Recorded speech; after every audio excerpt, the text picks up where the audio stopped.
I'm Daniel Yanowski, professor at the University of Memphis, and it is my real pleasure to serve as chair and offer a few comments on this panel, City, School, and Family, Exploring New Sources for the History of Galician Jews. And what we're going to do is I'm going to introduce the panelists, and they're going to present their papers in the order of the program.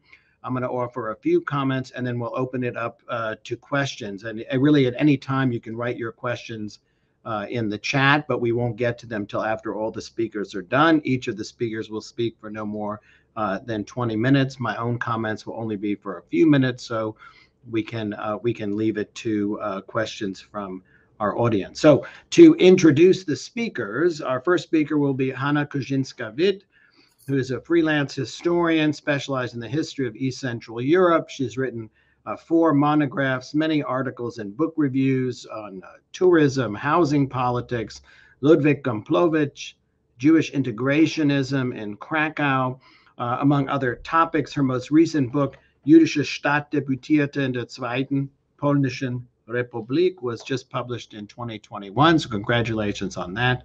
And today, Dr. Kuczynska-Witt will speak on municipal records and the history of Krakow's Jewish community, 1866 to 1914. The second speaker will be Rahel Manakin, who's professor of Jewish studies at the University of Maryland, and her area of specialty is social, political, and cultural history of Galician Jewry, focusing on politics, Haskalah, Orthodoxy, women, and the construction of Jewish identity. Her recent book, which I had the pleasure of reviewing, and I recommend to everyone, is The Rebellion of the Daughters, Jewish Women Runaways in Habsburg Galicia, which was a finalist for the 2020 National Book Award on Women's Studies. Her talk will be Voices of Young Jewish Women in Official Records, drawn from some of that work. And our third speaker will be Alicja Maslach-Maciejewska, who works at the Department of Jewish Studies at the Jagiellonian University in Krakow, where she received her PhD in 2015. And she researches 19th century Jewish history, especially in Habsburg Galicia and in Krakow. In 2018, she published Modlitwę w Templu, devoted to the history of the Krakow Progressive Synagogue. And currently, she is working on the teaching of Jewish religion in Galician public schools, obviously the topic of her talk today. So let me go ahead and hand that over. The speakers, again, will just go one after the other to Dr. Kuczynska-Witt. Please. Panie Krzysztofie, prezentację poproszę. I don't see my presentation. Many researchers who study the history of the Jews evaluate municipal sources. We value them because they provide good insights into local history. Today, I would like to present those sources which I used for my work on Jewish municipal politicians in Krakow during the autonomous period. So it's not talk about new sources, but about new possibilities to use them more intensive. During this period,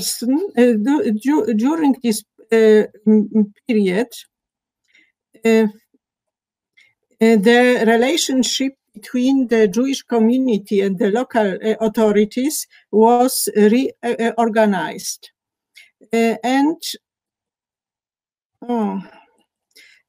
In accordance with the spirit of the time, the main goal of the local government was to put things in order, and also in the Jewish community. The local government first tried to get a picture of the situation, carried out inspection and censuses, and summarized the results in statistics and tables. Later, it intervened to make the city healthy, wealthy, and beautiful. It is quotation from the city president, Josef Dietl, and to educate its inhabitants in order. When I will use the term the city in the following, I mean the local government. I have used the documents produced by this administration. And now, it's terrible. I can't see anything. Moment. Perhaps I can.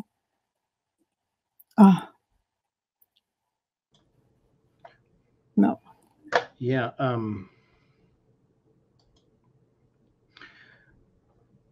Persak, Krzysztof, are you there? Could you put on Dr. Korzynska-Witt's PowerPoint?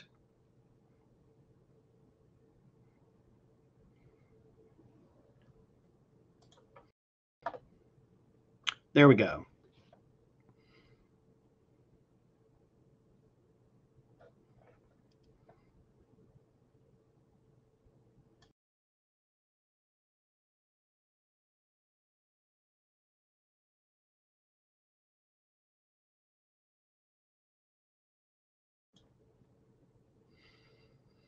Sorry about these technical difficulties. Dr. Korzynska-Witt, are you there? We've lost your voice and video.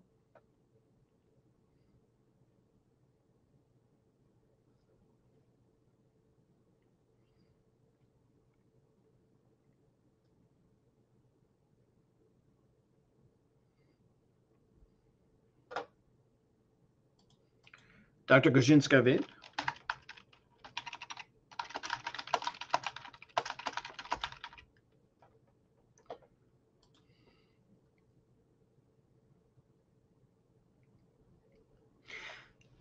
I hate to do this, but just because of timing, if it's possible to go ahead and move to Professor. Oh, here we go. Yeah, I'm here. Yeah. Sorry. Sorry about the difficulties. Sorry about the difficulties. Okay. It's probably my. Also I use the Dzienniki Rozporządzeń, report, statistic and files of the Municipal Buildings Office. Dzienniki Rozporządzeń until 1880 handwriting and after in print. The first point is Jewish neighborhoods. The civilizing mission was also aimed at Jewish city residents and the Jewish streets. Kraków on the end of the 18th century, in this time, Kazimierz was a separate city. And on the beginning of the 19th century, it was incorporated to Krakow. So in the middle, it is one district of Krakow city. For this civilization mission, the authorities could rely on Jewish deputies who formed 1/5 of the city parliament and had a great interest in betterment of Jews and their places. I thought this was understood differently by the progressive and by the Orthodox. And now we have the Jewish city deputies. There are only 7, but there were in the first time 12. Kazimierz was considered an island of poverty and very disorderly neighborhood. It was there the epidemics often began, such as the commonly feared cholera. There existed very early plans to improve this district. One of the first measure taken by the city was an inspection of the condition of the houses, and in the late 60s. In Kazimierz, it was carried out either by a Christian and a Jewish city deputy, sometimes only by the Jewish ones.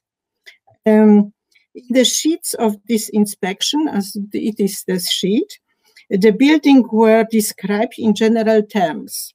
Where it was located and who was the owner. One asked about the quality of the roof, the stairs, the balconies, and the cellar. Finally, the yard, access to the well, and the privy and mill disposal was characterized. Depending on how the condition was assessed, the recommendations were noted, what could be improved, and whether the building should be demolished. It is on the bottom. And here on the left, we see, on the right, we see the scripture of the owner and the two scripture of the Jewish city deputies. One of them is Gumplowicz. Thanks to those controls today, we know exactly where in Kazimierz in the 60s which houses were located and in which condition they were. The construction of new buildings and all changes to the building structure now had to be approved by the municipal building authority. That is why there are sometimes detailed plans documenting both the location of the building, its owner and builder, and the changes undertaken over time. The second measure was to straighten and unifying the streets. An attempt was made to order the striking labyrinth by connecting small streets into a single artery by buying or exchanging the properties that interfered with this. The streets were given new names, it is on the left, and the houses were given house numbers. The lighting of the houses and of the streets was ordered. There were also measures and services to keep the streets clean. They were not very successfully. Finally, new land registers were created. And on the right, we have the number of intervention did in particularly 1 year in Kazimierz. The local government documented the existence of the sewer system and the location of the condition of wells. On the left, we have the existing and demolishing wells. They were deconstructed because of the very bad condition of the water.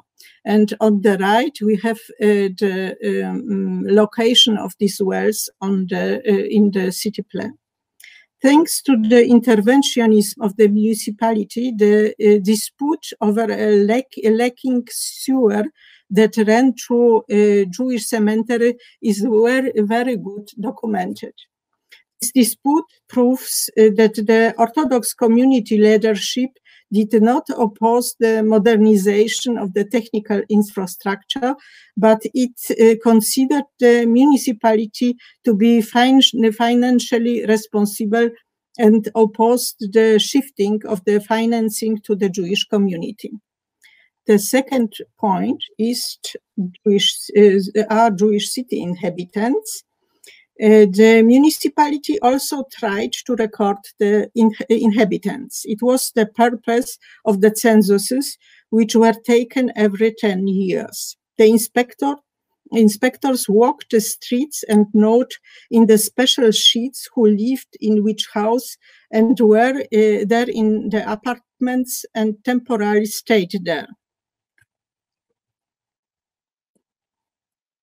So it's my favorite. It is the family I spoke on the first day, the Baruch family. The first sheet is about the family on Emil Baruch. He is Lutheran. He's supposed is Catholic. The children are Lutheran. And the parents who lived under one roof were Mosaic. The information summarized in the sheets concern dates and places of birth, parents, names, domination, profession, ownership, civil status, number of children and servants. Sometimes this information was supplemented with the later entries concerning, for example, moving away or else death. And here the entries, the later entries, change of the surname from Baruch to Włodzimierski. Thanks to these entries, one can easily trace the history of some families, their material and intellectual status, remarriage, childbirths, conversion, and change of the names. And so in this situation, and third point, Jewish community. Jewish community was autonomous, but it was subordinated to the municipality and controlled by the municipality. The interaction of both administration is documented even by the request of the Jewish community addressed to the municipality for lending ballots boxes for the election in Jewish community. On behalf of the city, the list of voters were made who were assigned to one of 3 electoral groups according to the amount of the state taxes paid. The election of the Jewish Community Board were also supervised by the city commissioners who wrote reports on the process. So it's late reports from 20th century. Complaints about the conduct of the election were, according to the law, addressed to the local government. This gives an insight into the local conflicts between traditionalists and integrationists, which was typical for the time and took place almost everywhere. For Kraków, the beginnings of this conflict are described by Meyer Bałaban and his student Teofila Marers. Female researchers present here have also worked on this. In 1877, Orthodox communal authorities tried to exclude the acculturated deputies from the Jewish community board and replace them with the Orthodox and even the ultra-Orthodox. The acculturated complained to the city, which provoked a counter-action by the Orthodox. Those lawsuits are signed by the representatives of respective faith option. In this case, of the acculturated, this is a first list that airs their identity. In the case of the Orthodox writing, this document documents the composition of the ultra-Orthodox supporters of Rabbi Shimon Sofer and the community's vice president Simon Daiches, here on the first place, his signature.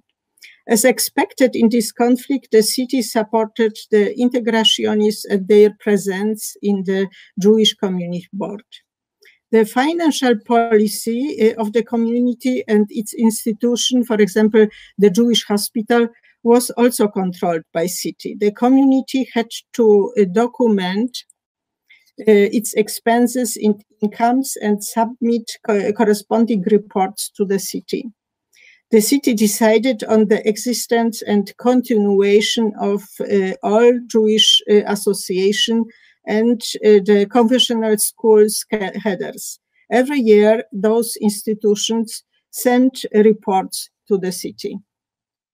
Summarizing, municipal documents prove that there was an intensive exchange of contacts between the two administrations. There were personal overlaps because some Jews worked in both institutions. In the municipal arena, the affairs and problems of the so-called Jewish quarter and the Jewish community were sometimes negotiated. Therefore, the municipal document collection are a very good source to study the history of the local communities and their Jewish inhabitants, capturing not only the intellectual and political dimensions, but the materiality of the everyday life. And here the book in which I use this document I spoke about. Thank you. And now I close. Okay. Thank you. Thank you very much, Dr. Kruszynska-Witt. And let's go over to Rahel Manneken, who will speak on voices of young Jewish women in official records. Thank you. In its civil code, the Austrian legislator defined 3 categories of young persons who were in need of special protection of the law. Kinder, children who had not reached the age of 7, unmündige, underage person who had not reached the age of 14, and minderjährige, minors who had not reached the age of 24.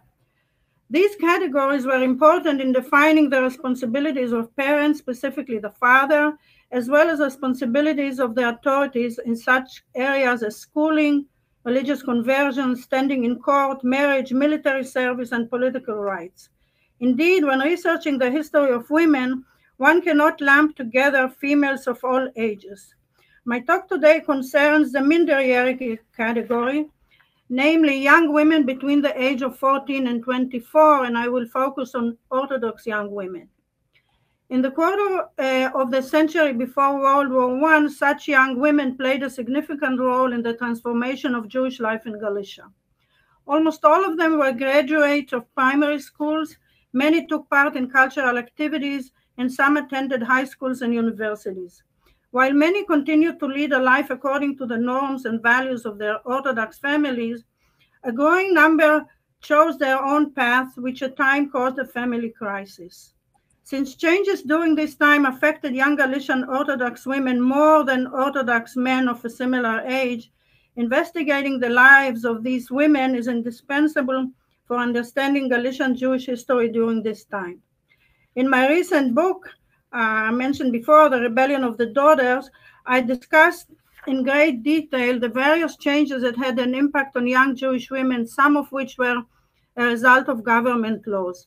In my talk today, I will limit my discussion to the effects of compulsory education, of the compulsory education law, as reflected in voices of young women from Orthodox homes found in a variety of official sources. In 1869, after a series of contentious parliamentary debates, the Austrian emperor signed the compulsory primary education law. It mandated school attendance for boys and girls between the age of 6 and 14, and required to establish a girls' schools in locales where at least 80 girls were enrolled. The law exempted those who attended recognized private schools from attending public schools. When applied to Galicia, the law required school attendance only from age 6 to 12 and granted more authority to the Galician School Council.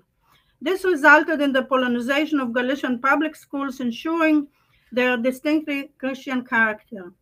Because of the political alliance between the Orthodox and the Polish conservatives, the Polish authorities did not enforce compulsory education with respect to Orthodox boys, especially from Hasidic homes, who continued to be educated in the traditional Cheder. Since the Orthodox had no tradition of formal education for girls, virtually all Orthodox girls, even those from Hasidic homes, attended primary school outside the Orthodox Jewish society. Indistinguishable in dress from their Catholic neighbors, unlike their brothers, these girls were Polishly acculturated from a young age, living in 2 different worlds. While we have various statistics about attendance, especially in public schools, we have no published accounts by young Galician Orthodox women who graduated from primary school outside the small memoir literature. Fortunately, official records such as archival cord and police file in cases of disappearance of young women, as well as government correspondence regarding these cases, allow us to uncover such voices. The first thing that emerges from these sources is that rich Hasidim send their daughters to private girls' schools rather than to public schools, and some send them to such school past the mandatory age. When considering the education of their young daughters, consideration of social class and status played a key role for the Orthodox, including Hasidim. In my book, I discussed the case of Anna Kluger, who was sent to one of the best private schools in Krakow by her parents, prominent members of the Sanz Hasidic community. Despite her entreaties, her parents forbade her to continue her education, and instead pressured her to enter into an arranged marriage. She got betrothed when she was 15. Eventually, she and her sister fled her parents' house, hired a lawyer, and sued their parents to agree to finance their education. Kluger's legal status was one of the central questions of her lawsuit. Although she was already married according to Jewish law, her marriage status was not recognized by the Austrian law, which, since she was 20 at the time, considered her as a minderjährige young woman still under the authority of her parents. We learn some details of her education from her statement in her legal file, and I quote, I was born on June 24, 1890. I attended primary school from 1896 to 1902. Afterwards, I enjoyed the education of the pension of Mrs. Chapek, where I graduated the 4th grade Bürgerschule, sort of a middle school, in 1904. As we can see, the school advertised itself as an advanced German school. We learn more about Kluger's education from her file at the University of Vienna, where she studied after winning her court case, especially from her short CV, which she submitted in 1914. While in her CV, she signed her name as Anna Kluger, as you can see here. In other documents, I'm running through the slides, she signed her name as Chaya, alias Anna Kluger. Chaya was her given Jewish name. As we can see here and in all other course schedules, which are all in her university file, she reported that her mother tongue was Polish. We know that there were Galician students that indicated Yiddish as their mother tongue, but I have no way to know whether this was true for Kluger or whether she just wrote it down for some reason. Her CV also tells us that she graduated high school in 1908, which led me to look for her name in one of the 3 Krakow girls' private high schools. Indeed, her name is on the left. Her name appears in one of them. She passed her exam as an external student. Her schedule of studies at the Jagiellonian University are found in the university archives. Protocols of testimonies in the court cases that I analyzed, as well as letters and statements written by young women and their parents, show that outsourcing the education of their young daughters to non-Jewish primary schools was not perceived by Orthodox families as potentially problematic. When problems did occur, it generally caught the families by surprise. Advances in the status of women, even limited as they were at the time, did not affect the Orthodox society's awareness of the possible impact of school attendance. Of course, as we witness even in our time, school attendance of girls in traditional societies has a huge impact on their lives.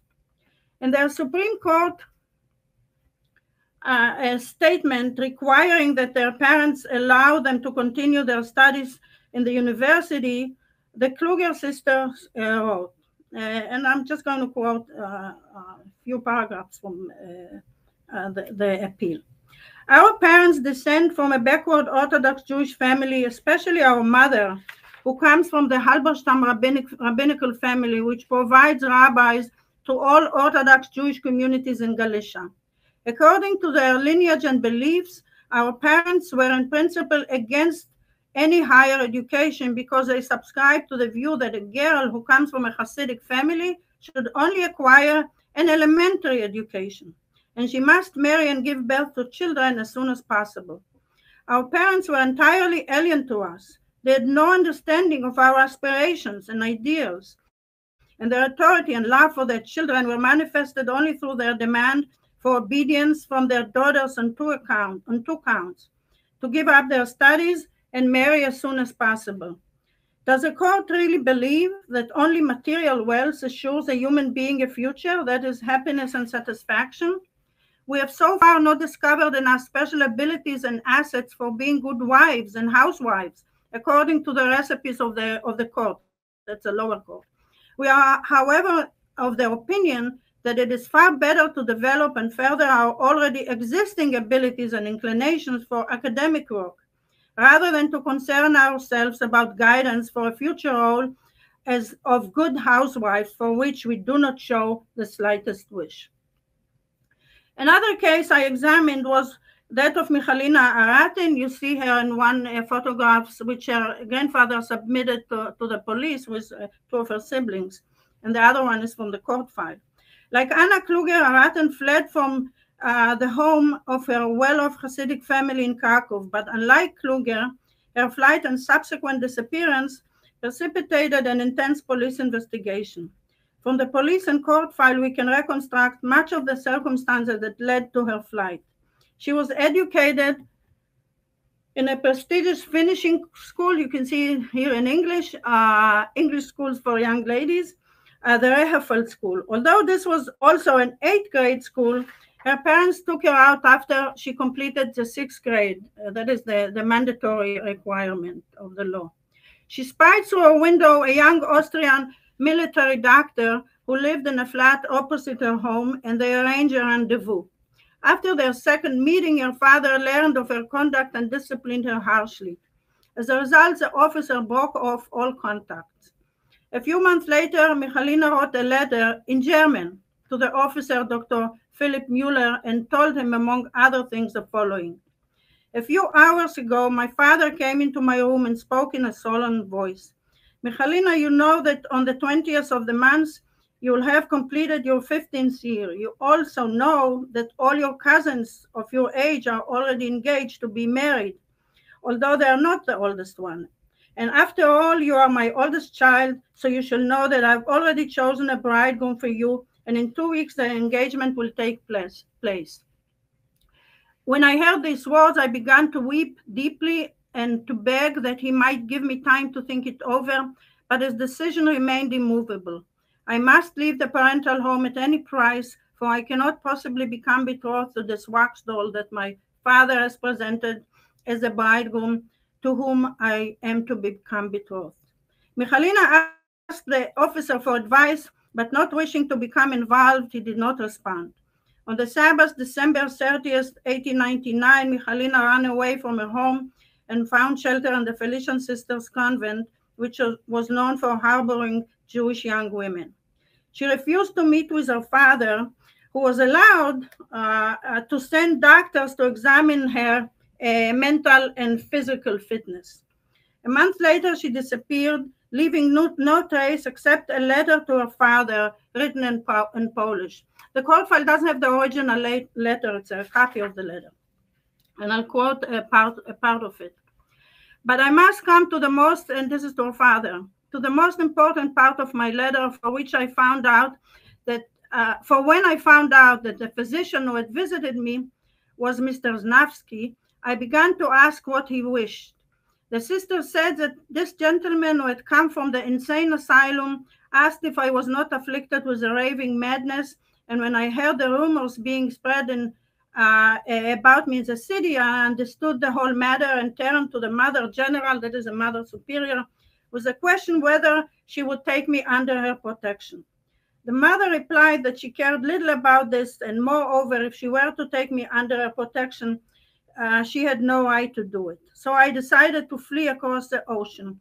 And as I heard that there are also sisters in America, I left all the sisters unaware about this and prepared for the journey across the ocean.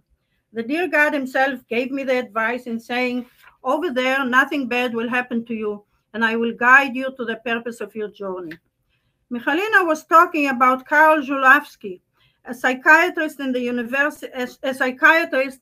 a university professor who was also the director of St. Lazarus Mental Hospital in Krakow. Whether her father thought that her flight to the convent was really the result of a mental illness, or whether he thought that institutionalizing her would save her from conversion is not clear. However, the psychiatrist didn't find anything wrong with her. Again, from the police and court file. There are two here. Interrogation of the court psychiatrist, Dr. Karol Żuławski. He examined Michalina in the convent at the request of the Aratin family and found her in perfect mental health. He estimated her age at 15 years. In another quote, at the request of Israel Haratin, the witness doctor of medicine and professor of psychiatry, Dr. Zuravsky, examined his daughter in the convent on January 20, 1900, and found her perfectly healthy.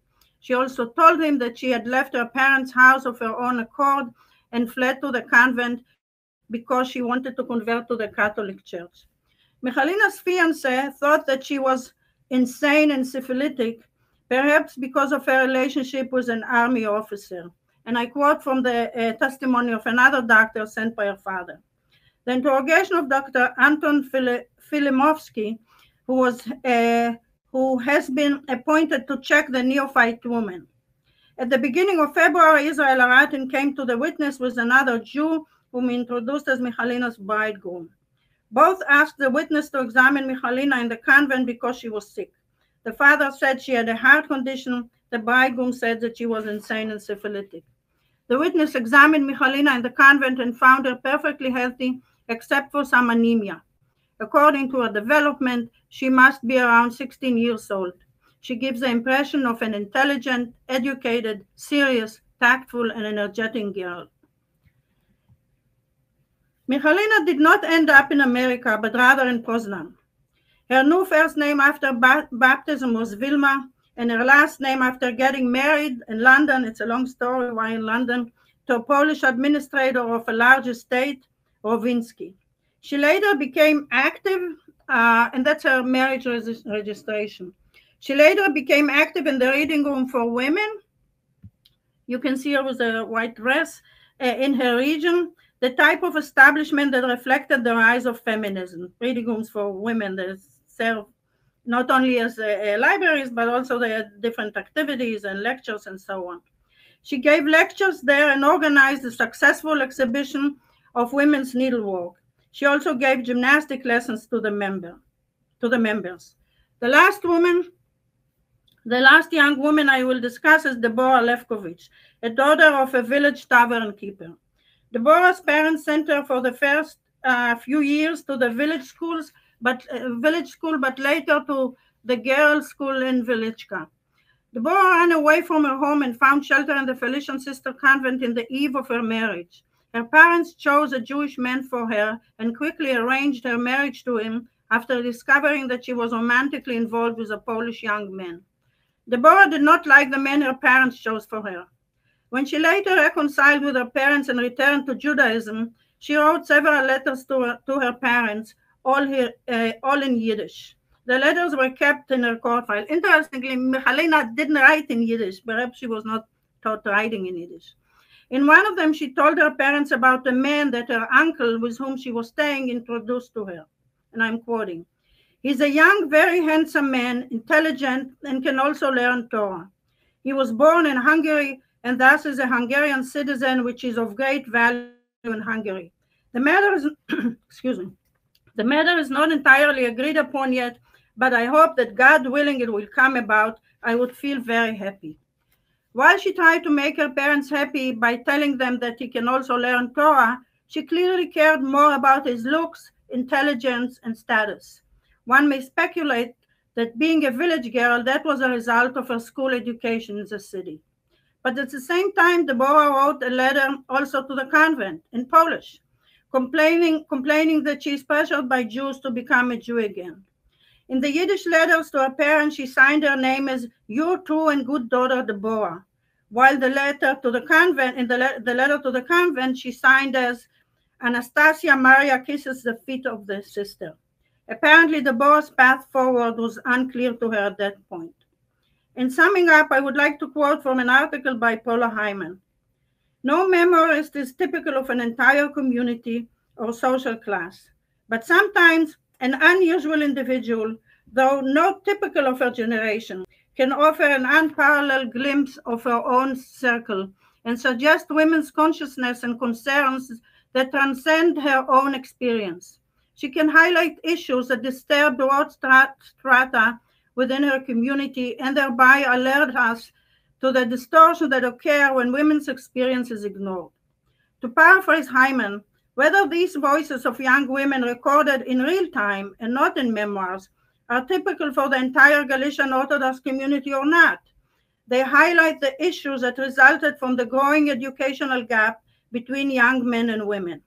Since these voices are sometimes found in contemporary police and court documents, uncovering them enriches our understanding of Galician Jewish history. Thank you.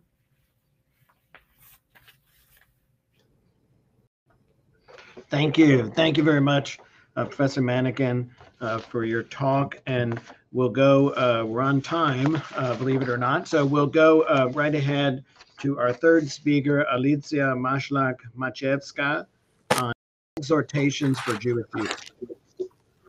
Thank you. Exhortation, in Polish exhorta, was a term used in autonomous Galicia and interwar Poland for sermons for the youth, which were delivered within the school context. The term was used in both the Christian and the Jewish contexts. Today, the Jewish exhortations are a source virtually unknown to the researchers. The main reason is presumably their limited accessibility. They were printed in the Jewish pedagogical press, such as monthly Wychowanie Oświata, which up until today had not been digitalized and is available in limited number of libraries. Some authors published their sermons in the separate volumes, such as Obrazy z Pisma Świętego by Nathan Schipper, published in 1896, or Bikurim, Zbiór Exhort by Samuel Wolf Gutman, published in 1901. According to my knowledge, the latter volume is available in only one library in the world, which is National Library in Israel. The first, namely Nathan Schipper, Obrazy, just in few.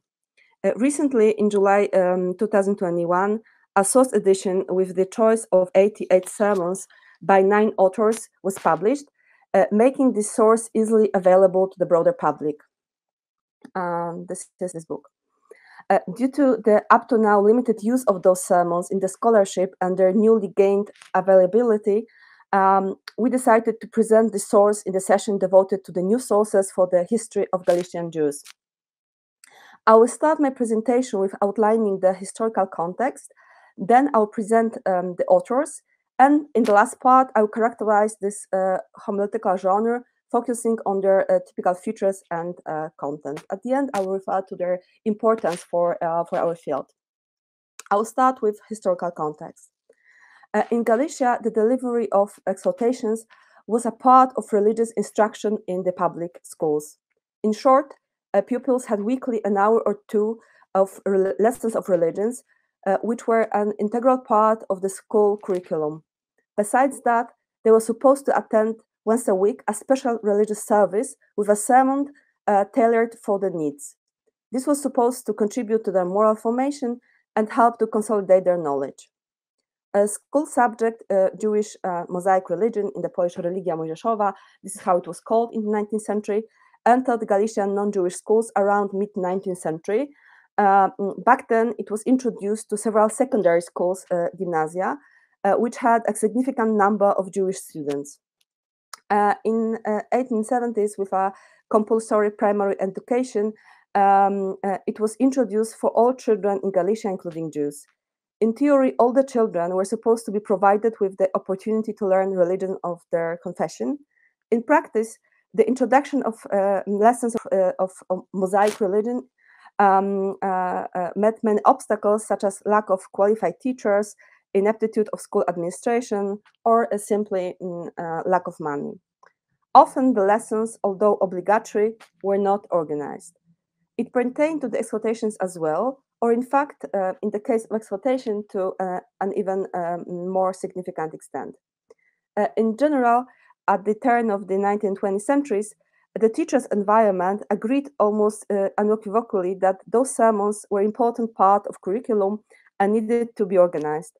But the very fact that those discussions took place reveals that even in the early 20th century, They were, in some places, rather a deserved postulate than an existing educational practice.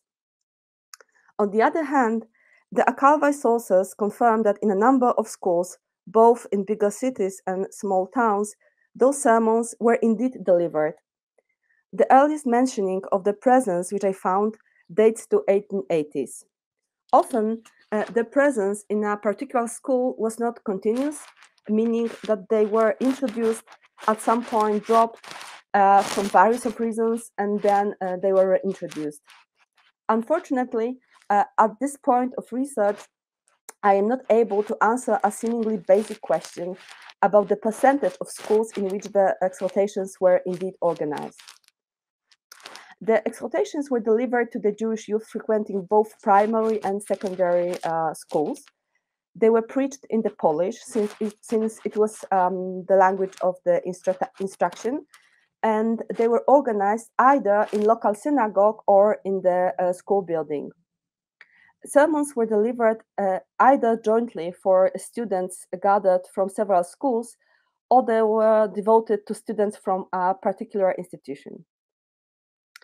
To our days, preserved the text of more than 100 of such sermons. Who were the authors? All the authors were teachers of so-called Mosaic religion, who often were very active in this field. For example, those teachers who developed long-lasting careers, who were also active in teachers' associations or authored articles published in the pedagogical press. The most prolific authors include, for example, Nathan Schipper, Samuel Wolf Gutmann, Arnold Friedman, and Oziasz Offenberger. In general, however, one might assume that only a minority of teachers who were delivering sermons also wrote them. The majority did not write them themselves, but rather either patterned them on existing models or simply used those models without any significant changes. For the needs of those teachers, often not qualified enough in the field of homiletics, published were the model sermons in the press. Those teachers who are unable to write their own sermons also could have used the collective volumes of authors such as Schipper and Gutmann, which I showed you a few minutes ago. Most qualified to write sermons were those teachers who worked also as preachers in the progressive synagogues. In Galicia, such synagogues functioned in a number of places, the biggest and oldest being those in Krakow and Lwów, both dating to 1840s. One of the most important features of the religious life of the synagogues was a presence of a modern sermon delivered in either German or Polish by an academically educated preacher, often holding a PhD title. The preachers employed in those synagogues played an important role in the religious instruction in Galician schools. They themselves taught in secondary schools, were inspectors and supervisors of the teaching process, and constructed the teaching plan. Among the preachers were several about whom we know that they were authors of exhortations. For example, Gutmann, who worked in a temple in Lwów at the beginning of 20th century. Unfortunately, only scarce texts of some of those preachers' exhortations have survived. For example, just one by Oziasz Ton, a preacher in Krakow, and only one by Bernard Löwenstein, preacher in Lwów. What about the verse sermons? What was their style, their general features, and their content? Several general remarks can be made. The first is that they were short. Their length, and this is my estimate based on detailed analysis of 88 texts. So their length spans between 300 to 2,000 words, the average being somewhere in the middle, namely from 800 to 1,200 words. The shortest examples, those being around 300 or 400 words, probably were not full-fledged texts, but rather just a framework to develop and to build upon. Therefore, the delivery of an average sermon might have lasted about quarter an hour. Usually, the sermon were accompanied by a common prayer or singing. So, in general, delivery of such a sermon, together with this prayer and singing, lasted less than an average lesson of religion. The second remark about the character of sermons. Most often, those sermons for youth focus on the content of parasha, the Torah portion read in the given week, or on the historical circumstances of a particular holiday. Usually, they provided a short outline of the parasha and drew some general remarks on conclusions and life lessons out of it, similarly to what Drasha does. And the third general feature of the sermons are the sources they use. Among the sources they employ is first and foremost the Bible, and secondly other classic texts such as Talmud and Pirkei Avot, for example, but also Jewish legends. There are significant differences between authors in this regard. Some use legends only rarely, others extensively, and there were discussions in the press at the beginning of 20th century about whether one should employ any other text than the Bible. But this is like another discussion. I don't have time to go to detail now. We know, therefore, that exhortations were short and focused on the Torah text. But what about their pedagogical message? What about the teachings they provided? This question is very complex.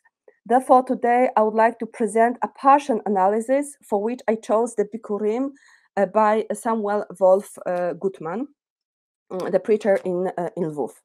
I selected Bikurim because first, it was a current volume, in contrast to, for example, sermons which were published in the press. Moreover, it was well accepted, and for decades, it constituted a deserved model for the school sermons.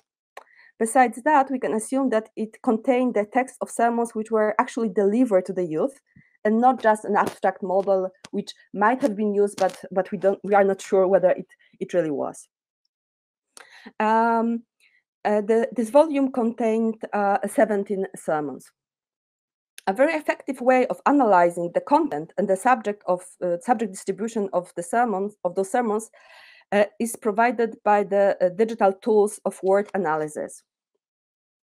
The diagram I'm showing on the slide shows the cloud of 125 words most frequently used in those sermons.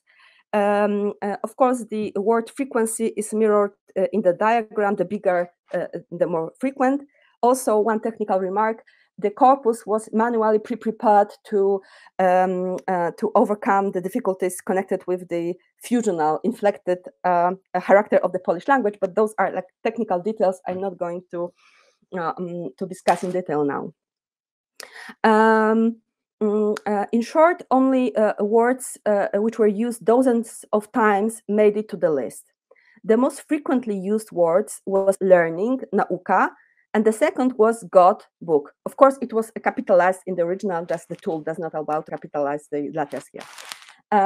It's not surprising, I mean, this use of the words nauka and book is not surprising since the sermons were religious texts delivered in the school context. Other most frequently used terms can be divided in several groups. First would be general terms referring to life and human beings, such as life, human, day, earth, work. Also, less frequent but still making into the list country, happiness, heart, death, and sun. The second group would be terms referring to the age and social position of the listeners: children, youth, home, mother, family, school, teacher, pupil. The high frequency of these words, revealing the strong grounding of the sermons in the realities of the child's life, show an attempt to adapt the text of the sermon to the outlook of the listeners and to their experiences. And the third group would be terms referring to the moral, ethical values which were instilled in children and the patterns of the behavior, such as diligent, obedient, or reason. But also we find words such as lazy or inattentive, which were used to describe the negative behaviors children should avoid. To sum up, this diagram reveals that in those sermons, the child's world was mapped. They paid attention to both home and school environments, also to child duties and deserved behaviors in their daily lives and their school practice. All of this was embedded in the religious context. Also, like very often, religious terms were used in those sermons, but none of them was used so many times that it will be prominent in this kind of diagram. All this embedding the child experience in school and home environment was done in the sermons which centered on the biblical texts, namely the before mentioned parasha, Torah portion for the given week. And my last point is the importance of the source.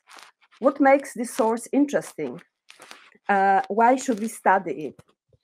I believe that exhortations might constitute a valuable source in the research in several fields.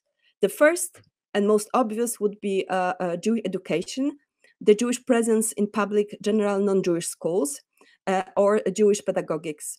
It gives us a valuable insight into the set of values which were instilled into the youth in the process of education within the public school system. The sermons were a product of obligatory school education. As such, they are important from the perspective of Jewish modernization process in Habsburg Galicia. The second field for which the exhortations may be useful are Jewish-Christian relationships and the intellectual cultural bonds between them. The Jewish exhortations appeared in predominantly Christian context. 19th century Galician school had such a character, although in theory it was non-confessional. And to an extent, the publication of Jewish exhortations mirrored the developments in the Christian surrounding.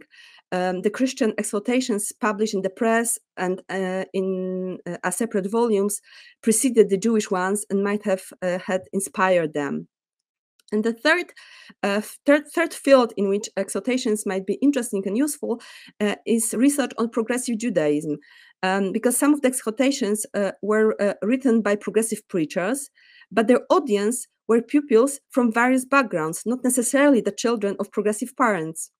In general, those milieux became very engaged in the process of providing religious instruction within the non-Jewish general school system. Therefore, it can also be important in the research of poly-Jewish homiletics. The sermons for youth are significantly less known than those directed to general, meaning adult audience, such as the ones by, for example, Kramstuk or Ozia Stone. This leads us to my last point, which is that the analysis of exhortations might expand our knowledge on Jewish homiletics in general, not just about our Polish or Galician context. It appears that the exhortations constitute another genre of the sermons for the Jewish youth, which is far less known than the confirmation sermons, which were spread especially in German lands and in the US. Thank you.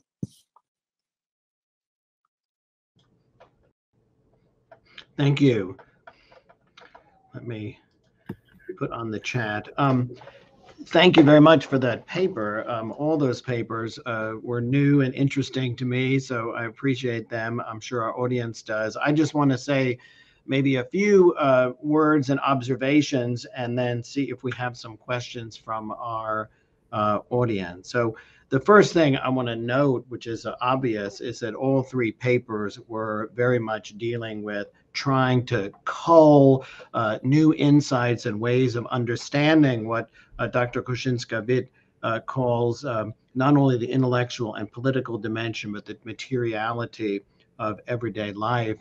And they do it all in quite different ways and with quite different kinds of materials, but all of them foreground, I think, certain important themes and issues in Jewish history, and I would say in Habsburg history overall in the period that they're dealing with.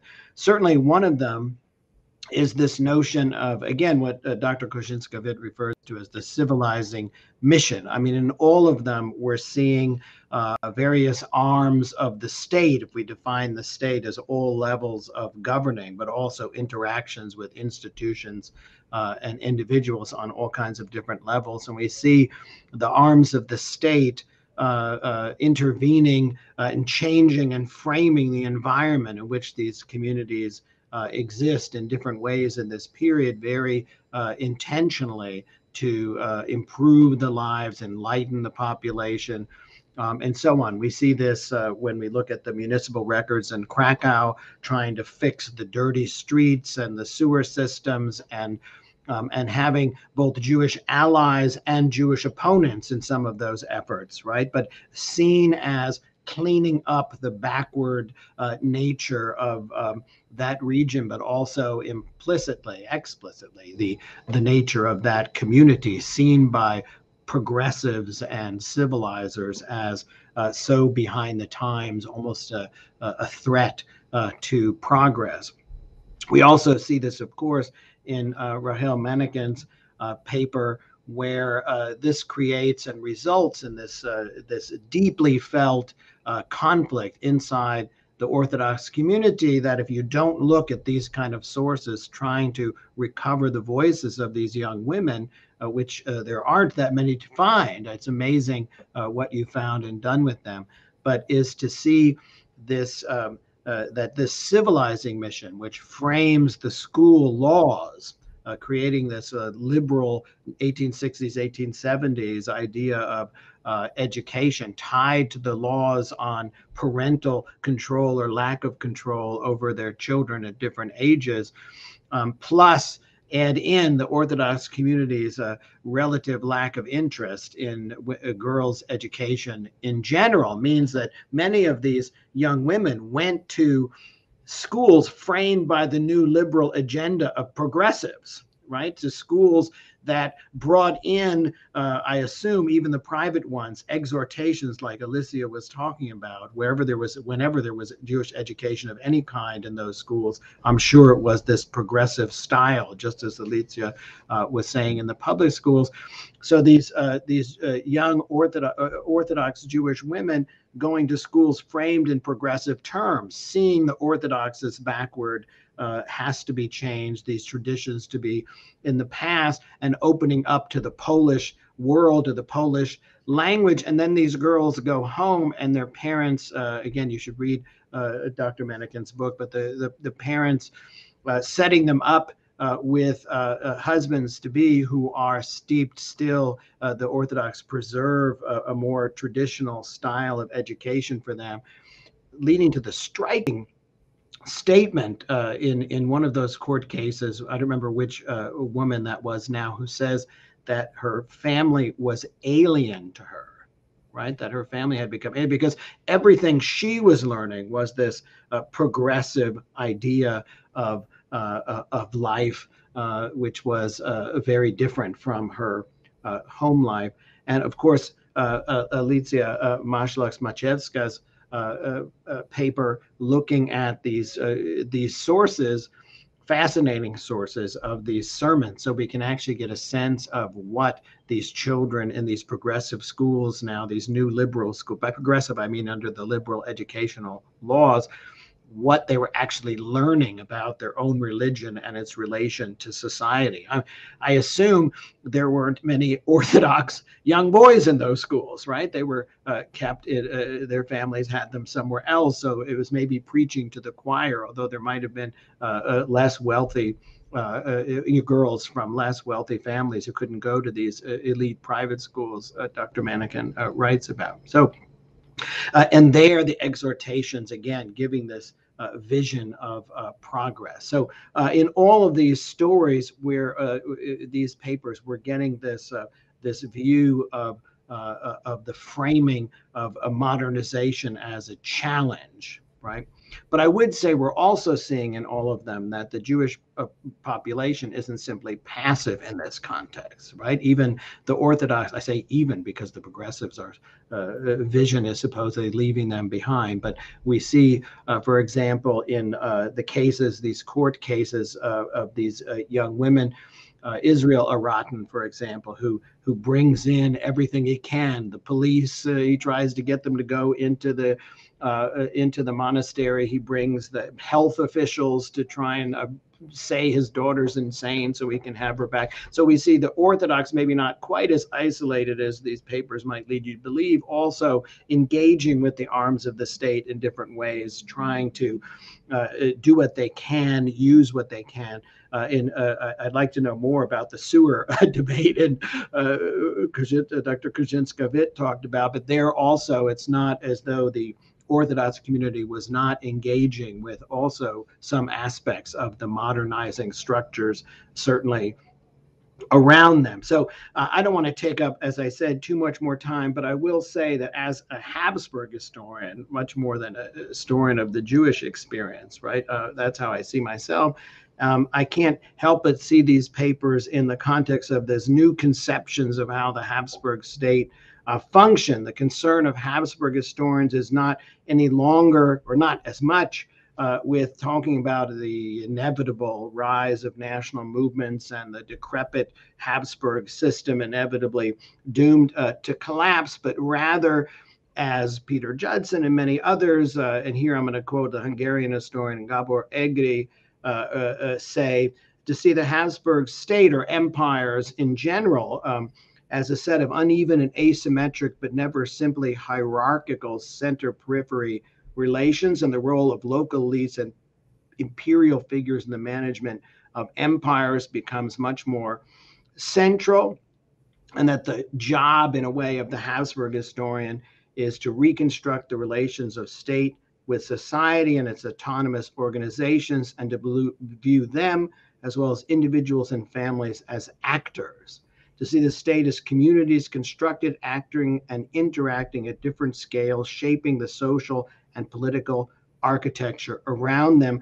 And here with these studies, finding new voices in the archives, I think we can also see the Jewish institutions and individuals discussed here, navigating and co-shaping their reality, not simply passive players acted upon by the mysterious and objective forces of modernization, but we're making choices and acting to help shape that reality, at least as far as they could. So anyway, I don't know if the three want to comment on that. I don't know if it's necessary, but feel free to. But certainly if anyone has any questions in the chat, I'm sure our panelists would certainly be happy to answer or engage. And if nobody does, I do have a few specific questions, but I wanted to let audience members chime in if they would like to.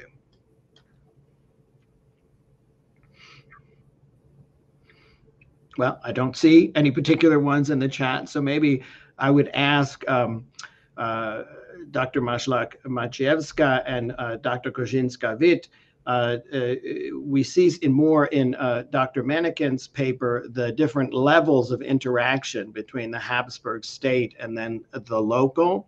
And in your stories, we're much more on in a more local framework. And I just wanted to ask, to what degree do you see the center in Vienna, its own push for modernization, as important here? For example, this is the same era when in Vienna, the progressive, well, not, let's call them what we might think of as conservative today, the conservative preachers in the Vienna Stadttempel are publishing sermons which have certain structures, sound similar to what you're talking about.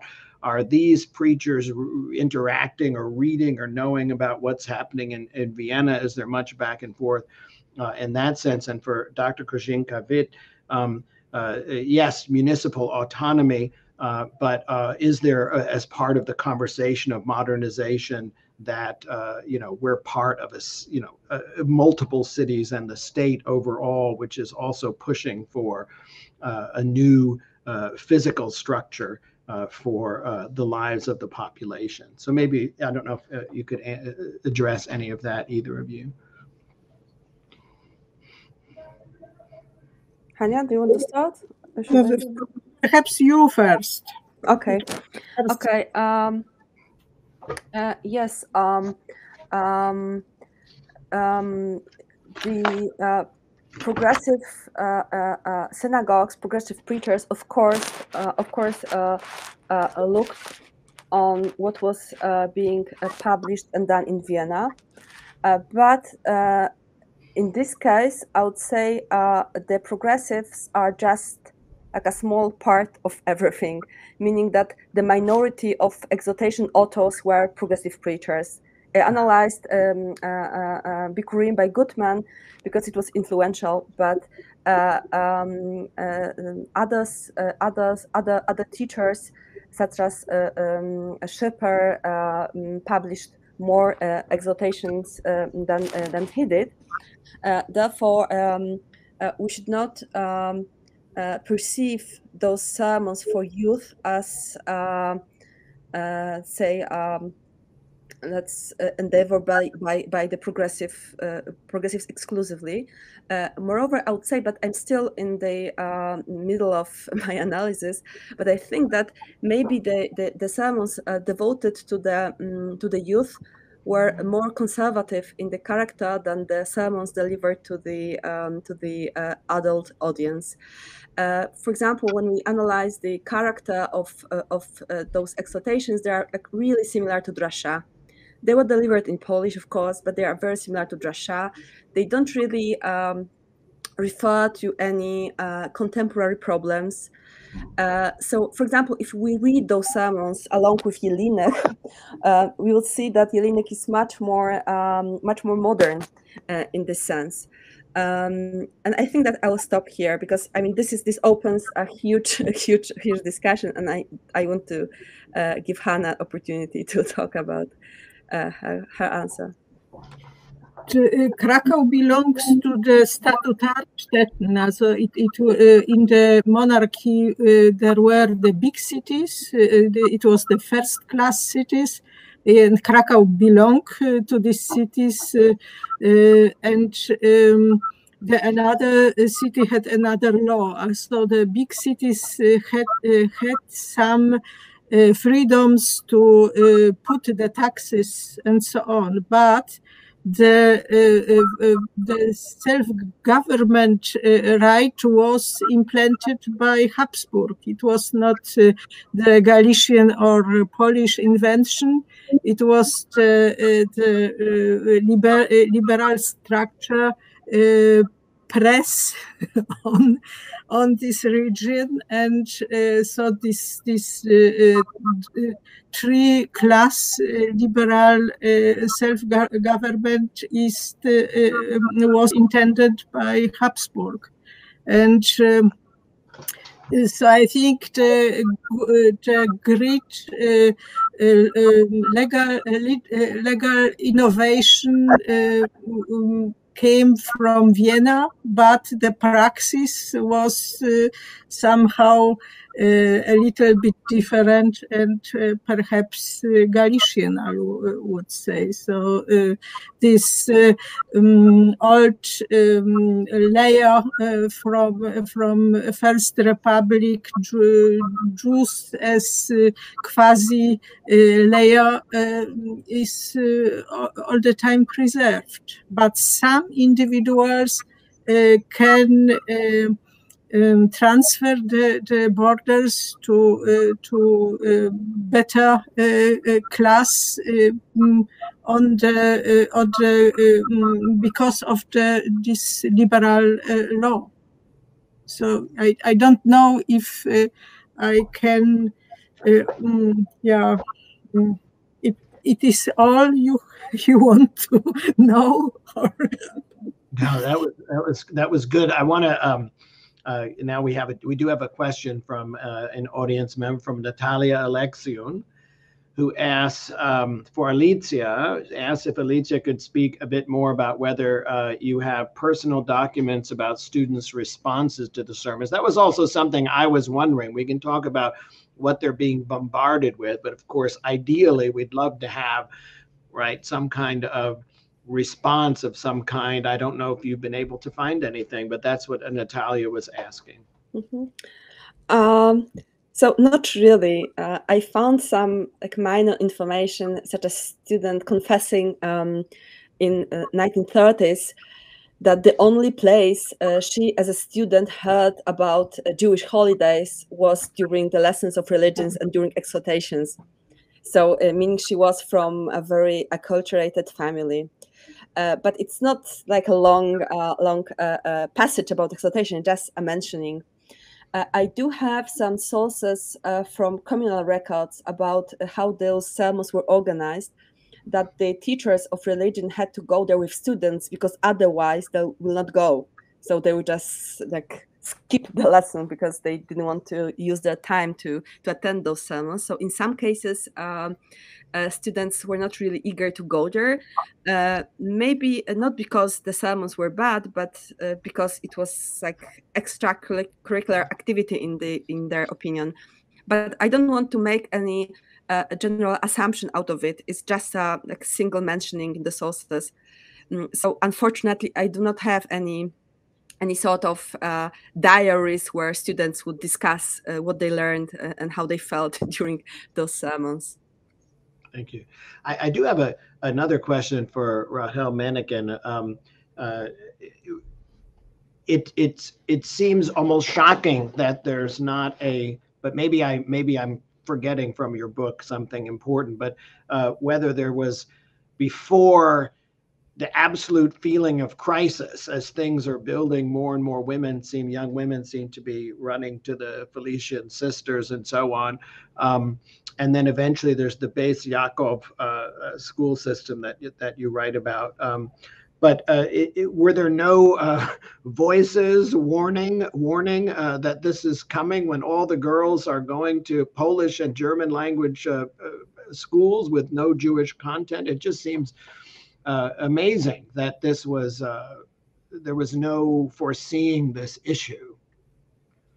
Yeah, well, the press is full of discussions about what is going on with the girls. But since, you know, we mentioned liberals and progressives, since a more liberal, nationalistic Jewish press advocated for establishing Jewish schools for girls where they would be taught Hebrew and Bible, the Orthodox, or I should say the ultra-Orthodox, they defended themselves as saying, you know, the solution is just teaching them what is mandatory by law and nothing more.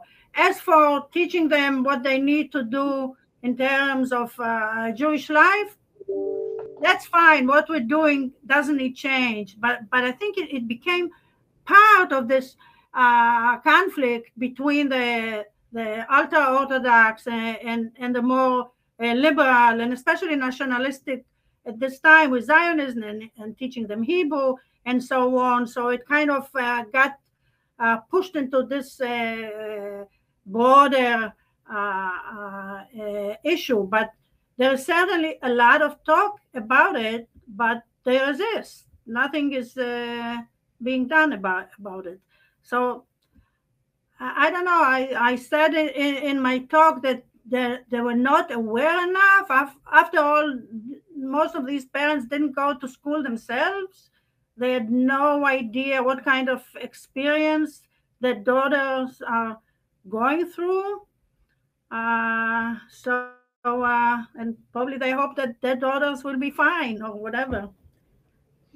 It's just interesting because even as you say that and it's convincing, we still see even the Orthodox parents like Israel Aradin very able to at least try to navigate his way through this non-Jewish government and society.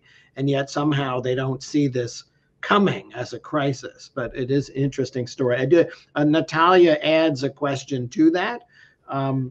She says it's fascinating research. She's particularly interested in that category of adolescents. Boys rebelled as well, but it is the rebellion of the daughters that draws particular communal anxiety. Or am I wrong? Is she wrong? She's asking. Why? I mean, do you think that the ways in which Orthodox boys rebelled, somehow was not creating this anxiety, or is that really not what you see? Well, the thing is that there were no norms, accepted norms about the education of girls. Nothing, I mean, in terms of the religious tradition, there's nothing, ascribed of how a girl should be educated.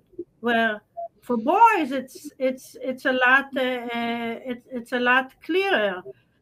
When a boy leaves, when a girl leaves, it's the fear that who knows what will happen to her. For the bridegroom of Michalina Raten, he thought that she is syphilitic. If she had a relationship with a man, then especially a military man, then for sure, she did completely, went completely off the path. I think the anxieties about males were of a different kind. For girls, it's more than just leaving the religion.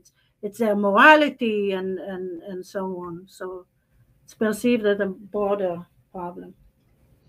Yeah, that is one of the most striking moments in your work, I think, is when the father sends in the mental, the psychiatrist, which is so Habsburg, it seems to me. But anyway, a psychiatrist with the bridegroom, right? He still thinks he might have a chance to marry her or something.